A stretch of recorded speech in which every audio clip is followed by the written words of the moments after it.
Senhoras e senhores, sejam todos bem-vindos ao canal Farmacologia e Você. Estamos de volta com mais uma aula de farmacologia. Então se prepare, porque na aula de hoje falaremos sobre pressão arterial.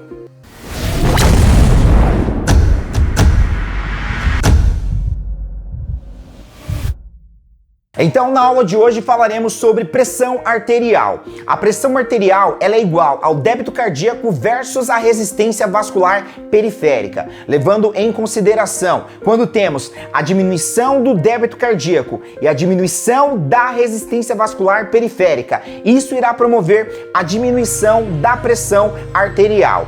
Em contrapartida, quando temos o aumento do débito cardíaco e o aumento da resistência vascular periférica, isso irá promover o aumento da pressão arterial. Com respaldo nessa narrativa, podemos então declarar que a pressão arterial ela é proporcional ao débito cardíaco e à resistência vascular periférica. Em outras palavras, é possível alterar a pressão arterial ou ajustar a pressão arterial através do débito cardíaco ou através da resistência vascular periférica. No tocante ao débito cardíaco, é o volume de sangue que o coração bombeia a cada 1 minuto. Então, perceba, o débito cardíaco ele está relacionado ao volume sanguíneo, levando em consideração quando temos a diminuição do volume sanguíneo, isso irá promover a diminuição do débito cardíaco. E como dito anteriormente, quando temos a diminuição do débito cardíaco, isso irá promover a diminuição da pressão arterial.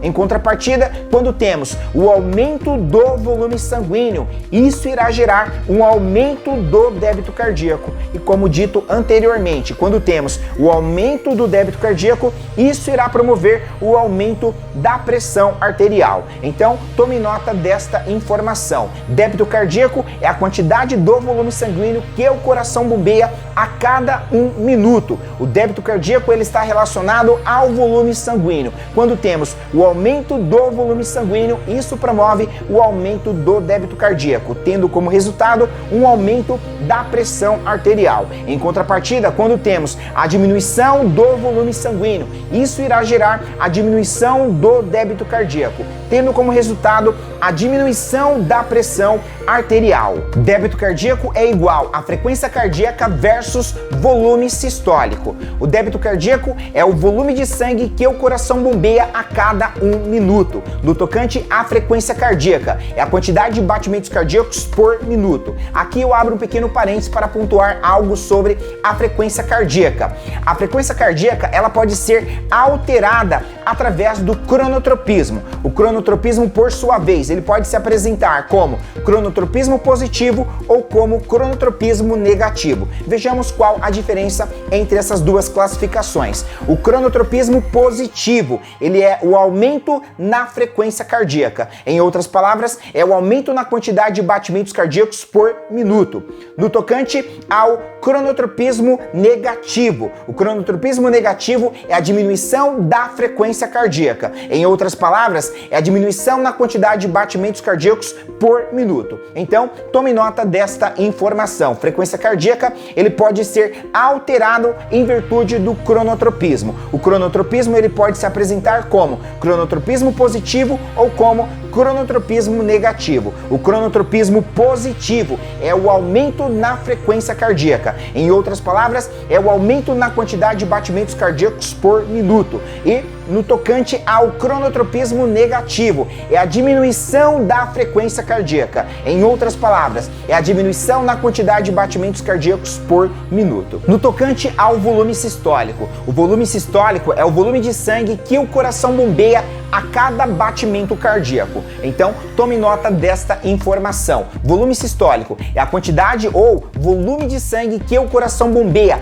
a cada batimento cardíaco. O volume sistólico ele está relacionado à pré-carga, pós-carga e a contratilidade cardíaca. Aqui abro um pequeno parênteses para poder pontuar algo sobre a contratilidade cardíaca. A contratilidade cardíaca, ela pode ser alterada através do ionotropismo. O ionotropismo, por sua vez, ele pode se apresentar de duas maneiras: ionotropismo positivo e ionotropismo negativo. Vejamos qual a diferença. O ionotropismo positivo é o aumento na força de contratilidade do músculo cardíaco. cardíaco. Em outras palavras, o ionotropismo positivo é o aumento na força de contração do músculo cardíaco. No tocante ao ionotropismo negativo, é a diminuição na força de contratilidade do músculo cardíaco. Em outras palavras, é a diminuição na força de contração do músculo cardíaco. Então, tome nota desta informação. Volume sistólico é o volume de sangue que o coração bombeia a cada batimento cardíaco. O volume sistólico ele está relacionado à pré-carga, pós-carga e a contratilidade cardíaca. A contratilidade cardíaca, ela pode ser alterada através do ionotropismo. O ionotropismo, ele pode se apresentar de duas maneiras: ionotropismo positivo e ionotropismo negativo. O ionotropismo positivo é o aumento na força de contração do músculo cardíaco. O ionotropismo negativo é a diminuição na força de contração do músculo cardíaco. Vamos falar agora sobre resistência vascular periférica. A resistência vascular periférica está relacionado ao calibre do vaso. O calibre do vaso ele pode ser alterado de duas maneiras: através da vasoconstrição ou através da vasodilatação. Vejamos qual a diferença entre esses dois termos. Na vasoconstrição ocorre a diminuição no calibre do vaso e o aumento da resistência vascular. Isso faz com que a força exercida pelo sangue dentro da parede do vaso seja maior, tendo como consequência um aumento da pressão arterial. Então, tome nota desta informação. A vasoconstrição, ela promove a diminuição do calibre do vaso e o aumento da resistência vascular. Isso faz com que a força exercida dentro da parede do vaso seja maior, tendo como resultado o aumento da pressão arterial. Em contrapartida, quando nós falamos sobre vasodilatação, a vasodilatação ela promove o aumento no calibre do vaso e a diminuição da resistência vascular, tendo como consequência a força exercida pelo sangue dentro da parede do vaso será menor e isso irá gerar então a diminuição da pressão arterial. Então perceba, quando você fala sobre vasodilatação, ele vai promover o aumento no calibre do vaso e a diminuição da resistência vascular. Isso faz com que a força exercida pelo sangue dentro da parede do vaso seja menor e isso irá promover a diminuição da pressão arterial. Então, recapitulando, a resistência vascular periférica está relacionado ao calibre do vaso. O calibre do vaso ele pode ser alterado de duas maneiras: através da vasoconstrição ou através da vasodilatação. A vasoconstrição ela promove a diminuição no calibre do vaso e o aumento da resistência vascular. Isso faz com que a força exercida pelo sangue dentro da parede do vaso seja maior, tendo como resultado o aumento da pressão arterial. No que se refere à vasodilatação, isso irá promover o aumento no calibre do vaso e a diminuição da resistência vascular. Consequentemente, a força exercida pelo sangue dentro da parede do vaso será menor, tendo como resultado a diminuição da pressão arterial. Por isso, pressão arterial é igual a débito cardíaco versus resistência vascular, levando em consideração quando temos o aumento do débito cardíaco e o aumento da resistência vascular periférica, isto promove o aumento da pressão arterial. Em contrapartida, quando temos a diminuição no débito cardíaco e a diminuição da resistência vascular periférica, isso irá promover a diminuição da pressão arterial. Por isso que através dessa narrativa podemos declarar que pressão arterial ela é proporcional ao débito cardíaco ou à resistência vascular periférica. Em outras palavras, podemos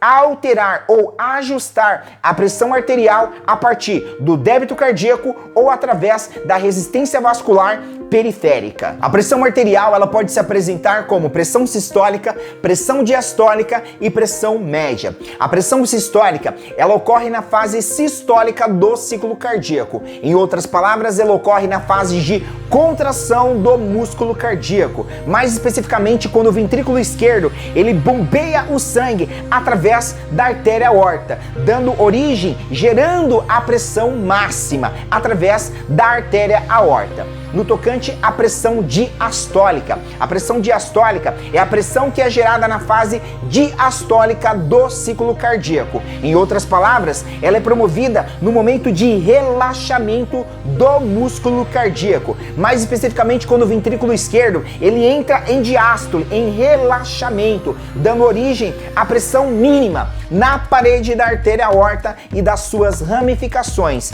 a qual irá conduzir o sangue rico em oxigênio e pobre em gás carbônico para os demais tecidos e compartimentos do nosso organismo. Então, tome nota desta informação. No tocante à pressão sistólica, ela ocorre na fase sistólica do ciclo cardíaco, na fase de contração do músculo cardíaco. Mais especificamente, quando o ventrículo esquerdo ele bombeia o sangue através da artéria aorta, promovendo desta forma a pressão máxima através da artéria aorta. Após essa pressão máxima, o coração ele vai entrar em fase de diástole, fase de relaxamento do músculo cardíaco. E quando especificamente o ventrículo ele entrar neste relaxamento do músculo cardíaco, ele vai promover uma pressão mínima na parede da artéria aorta e das suas ramificações, que irão conduzir o sangue rico em oxigênio e pobre em gás carbônico para os demais tecidos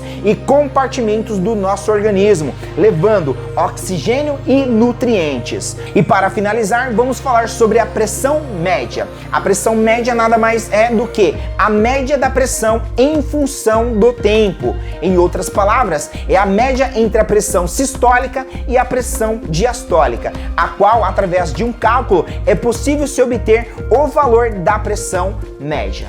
Então, esta foi a aula de hoje, espero que você tenha gostado. Se você gostou, já deixa o seu like. Se inscreva no canal, ativa o sino para que o YouTube possa te avisar sempre que tiver um novo vídeo disponível aqui neste canal. Lembre-se de deixar abaixo o seu comentário e também de compartilhar. Um abraço a todos, te vejo na próxima aula. Fui!